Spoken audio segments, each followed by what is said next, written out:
संस्कृतम उपसर्ग प्रकरणम। तो हम देखते हैं उपसर्ग की परिभाषा। सबसे पहले परिभाषा, वे शब्दांश जो किसी क्रिया यानी धातु से पूर्व जुड़कर उसके अर्थ में परिवर्तन कर देते हैं या फिर उसमें सुंदरता ला देते हैं, उन्हें उपसर्ग कहते हैं। अपन ने जहाँ तक पढ़ चुके थे, परिभाषा मैंने लिखवा दी थी, तो हम उसके बाद में ये परिभाषा मैंने एक बार फिर से लिखवाई है, ताकि क्योंकि आपसे क्वेश्चन में पूछा जा सकता है वे कौन से शब्द है जो क्रिया धातु से पूर्व जुड़कर उसके अर्थ में परिवर्तन कर देते हैं या सुंदरता ला देते हैं। कौन से शब्द कहलाते हैं? उपसर्ग कहलाते हैं। कौन से कहलाते हैं? उपसर्ग। साथ ही उपसर्ग की संख्या क्या है? छात्रों देखिए स्टूडेंट्स, उपसर्ग की संख्या कितनी है? तो कहा है उपसर्ग साधारणतः द्विविंशति यानी 22 संख्या संति। कितनी संख्या बताइए? 22, जिसको संस्कृत में हम क्या कहेंगे? द्विविंशति। द्विविंशति, ठीक है। आगे चलते हैं। वो 22 द्विविंशति यानी 22 उपसर्ग कौन कौन से हैं? तो प्र, प्रा, अप, सम, अनु, अव, निस, निर, दुस, दुर, वी, आंग। आंग को हम आ भी लिखेंगे। जैसे गच्छ धातु में आ उपसर्ग जोड़ा तो आगच्छत बन जाएगा। वहां आंग में नेट की इस संज्ञा के आ शेष रहता है।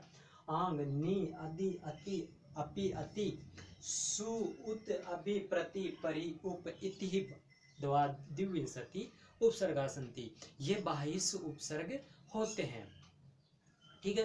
तो 22 उपसर्गों की संख्या हमने देखी है। कौन कौन से?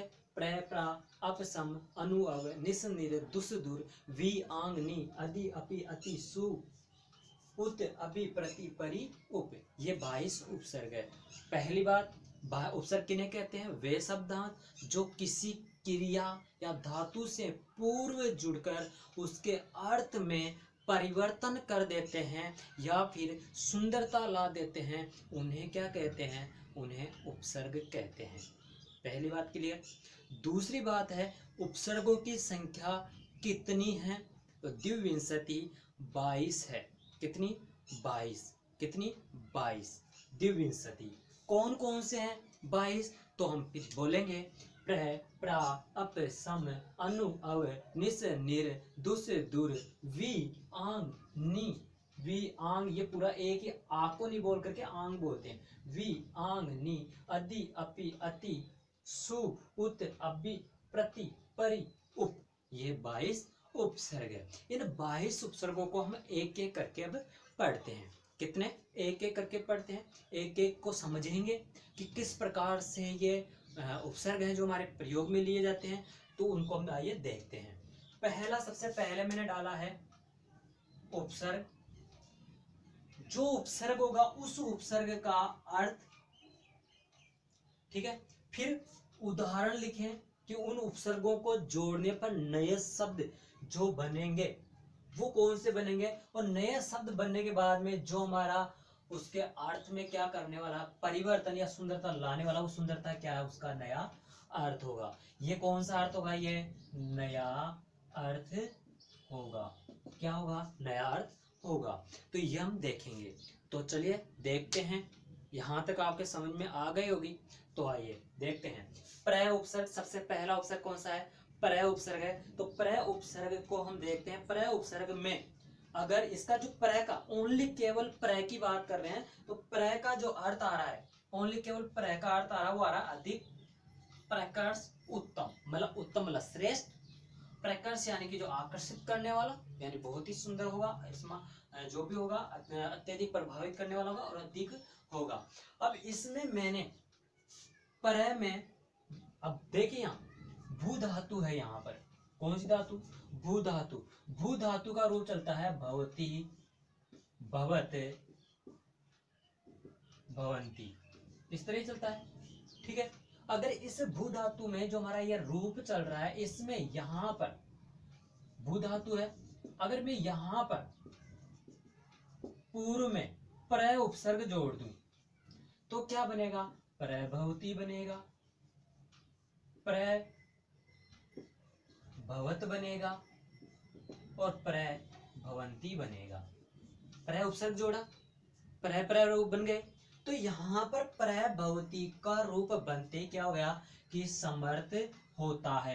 पहले अर्थ था अधिक होना, प्रकर्ष होना, उत्तम होना, लेकिन जैसे ही उसमें प्र उपसर्ग हमने जोड़ा और जोड़ते क्या बन गया, समर्थ होना।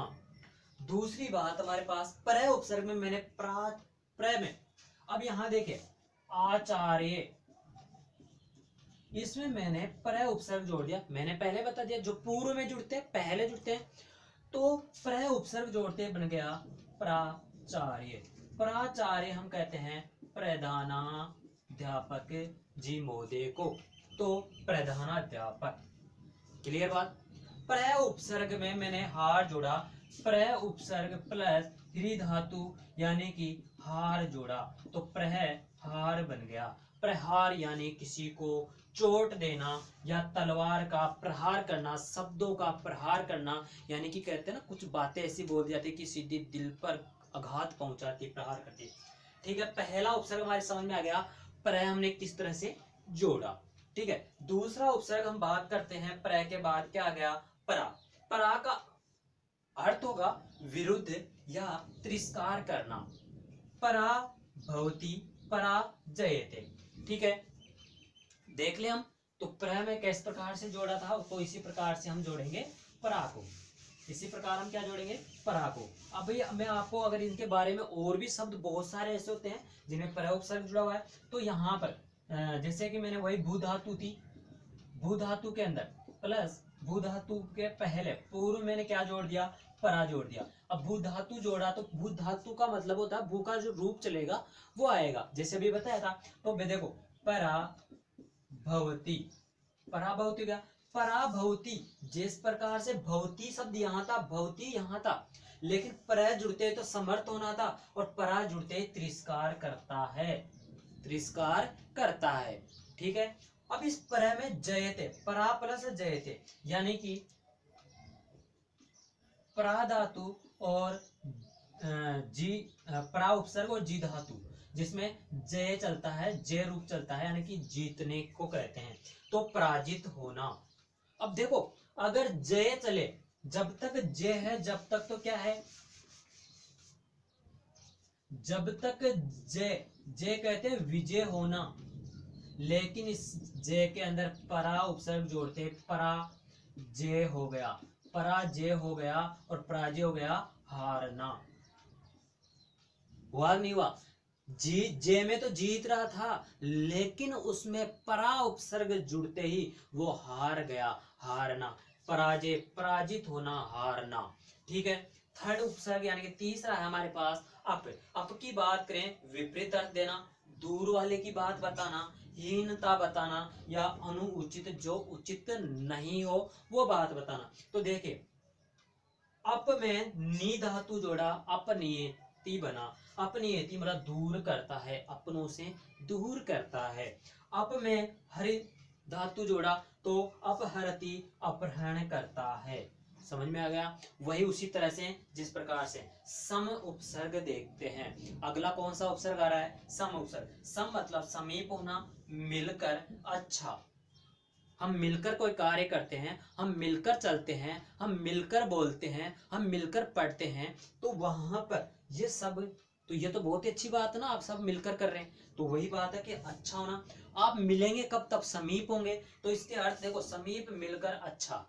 ठीक है, तो देखो सम उपसर्ग है प्लस गच्छ धातु है, गच्छ धातु का रूप चलता है गच्छति, गच्छत, गच्छन्ति। तो हमारे पास ये मिलते ही, जैसे मैंने जोड़ा सम गच्छते, सम गच्छते, जैसे कि सम गच्छ दोनों को जोड़ते, धातु पहले है बाद में है, उपसर्ग पहले है, दोनों को जोड़ा सम गच्छे बने तो साथ जाता है। साथ कब जाएंगे, जब मिलेंगे, समीप होंगे। सम हरति, सम प्लस हरति, तो क्या हो गया, सम हरति बन गया। समहरति बना तो समहरति यानी संहार करता है, एक एक को, यानी कि विनाश करता। जैसे कि भगवान श्री कृष्ण जब भी पाप बढ़ता है तो विष्णु अवतार लेकर के क्या करते हैं, संहार करते हैं, पाप का नाश करते हैं। इस तरह से हम बाकी अगला वीडियो अगला आता है हमारे पास 4th नंबर